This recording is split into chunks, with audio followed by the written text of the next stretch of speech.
Alors, est-ce que selon vous, la prostitution doit être admise? Moi, je pense que ce principe de disposer de son corps, c'est pas celui qu'on devrait avoir. Pour moi, vraiment, on devrait avoir le principe opposé que la Cour de cassation quand même a eu pendant longtemps, l'indisponibilité de disposer de son corps. C'était ça l'idée quand même, après avec des exceptions.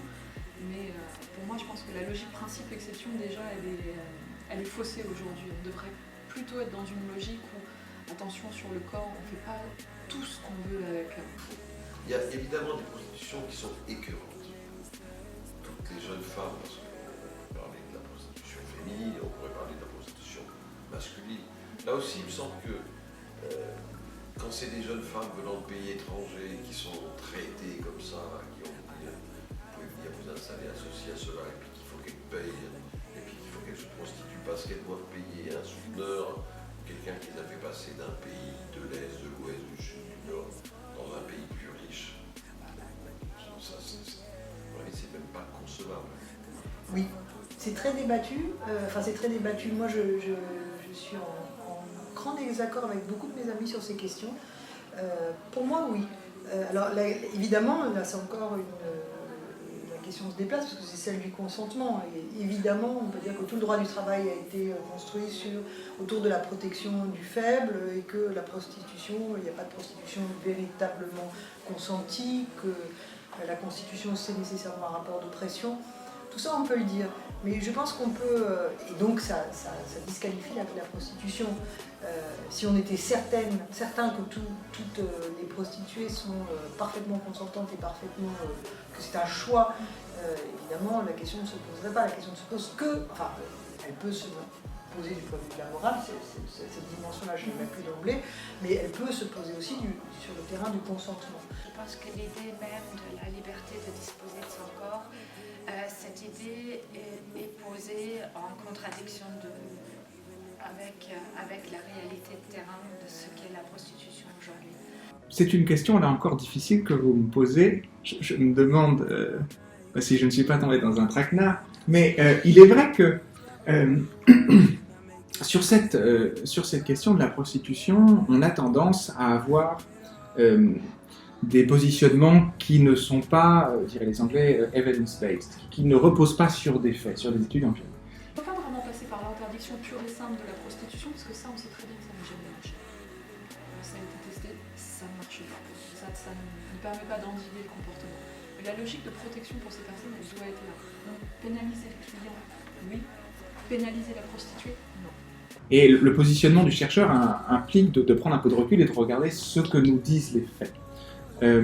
Alors, sur les faits, il y a deux types de données qui me paraissent importants. D'abord, les personnes qui se prostituent. Quelles sont leurs conditions sociales? Et on ne peut pas oublier qu'un très grand nombre de ces personnes viennent d'autres pays, qu'elles ont été embarquées par des passeurs, et que ces personnes ne sont manifestement pas libres de pratiquer cette activité-là. Très souvent des femmes, des hommes, mais plus souvent quand même des femmes qui sont des victimes de réseaux, de prostitution, de trafic d'êtres humains, qui sont introduites en France au vu de la prostitution avec des fausses promesses très souvent. Très souvent, il y a un chantage sur les familles dans les pays d'origine avec des menaces de violence si les filles cherchent à sortir de la prostitution. Donc il y a une réalité humaine d'une telle détresse derrière la prostitution que la question même de se demander est-ce qu'on est libre de disposer de son corps paraît presque incongru de demander ça, alors que la réalité est tellement différente. Il y a, vous savez, tous ces réseaux de prostitution originaires du Nigeria, ces femmes se voient même reconnaître le statut de réfugié en France, parce qu'elles sont exploitées par les réseaux de trafic des êtres humains, avec une pression extrêmement forte sur les familles, des menaces sur les familles. Ça peut pas être admissible dans une société civilisée comme on prétend en avoir une. Ensuite, il y a une deuxième série de faits qui est qu'est-ce qui se passe quand on interdit cette mesure? Quand le droit se retire, que se passe-t-il? Carbonnier le disait, quand le droit se retire, ce n'est pas l'absence de droit, c'est une autre normativité qui va prendre la place. Et ce retrait du droit amène, me semble-t-il, la mafia à venir intervenir pour réglementer elle-même ce secteur d'activité. Et ça ne me paraît assurément pas souhaitable. Sauf si des relations contractuelles, des relations de travail, bon d'accord, mais là, c'est pas ça.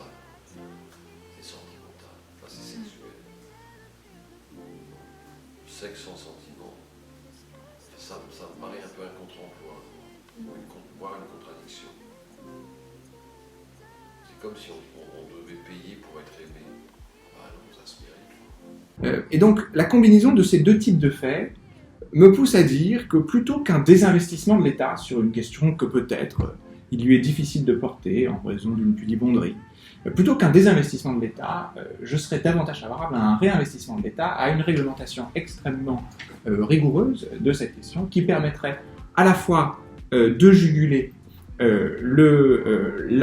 l'appel d'air que peut créer ces systèmes de passeurs qui amènent des prostituées, et à la fois, en même temps, permettre l'exercice de cette activité dans des conditions qui soient plus humaines, tant pour les personnes handicapées, pour lesquelles ça paraît difficilement contestable, que pour les autres personnes. Et s'il ne faudrait pas finalement rétablir les maisons closes pour mieux encadrer cette pratique?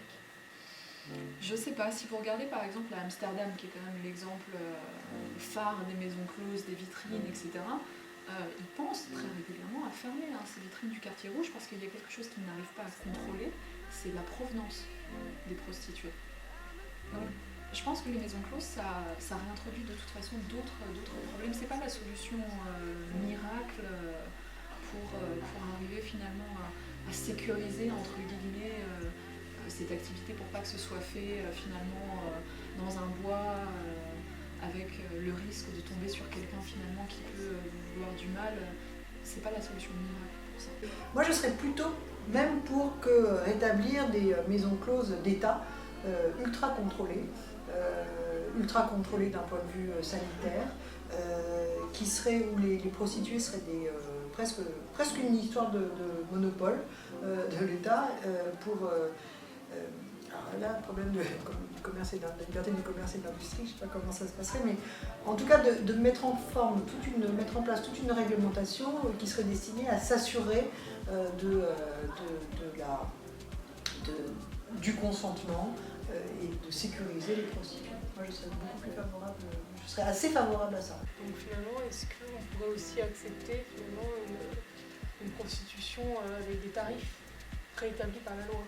Évidemment, on pourrait se dire, si on rétablit une forme d'activité licite, bon, ce n'est pas illicite en France, mais je veux dire, si on permet ce type d'établissement, ça pourrait promouvoir la santé, la sécurité pour les femmes concernées, mais en réalité, quand on regarde ces pays-là, la situation des prostituées n'est pas tellement meilleure. Et il y a autant de problèmes de drogue, autant de problèmes d'exploitation qu'en France. Donc je ne pense pas. Et puis en soi, l'idée qu'on soit obligé de vendre son corps parce qu'on a des besoins d'argent ne devrait pas être permis. Et dans ce cas-là, à partir de quand commence la prostitution? C'est vrai qu'il y a eu beaucoup de débats à ce niveau-là. Par exemple, vous avez une personne dans une entreprise qui a une relation avec son employeur pour un poste, pour évoluer. Est-ce que c'est de la prostitution? Si vous êtes sur l'idée que le paiement, c'est pas forcément une somme d'argent, dans ces cas-là, oui, c'est une forme de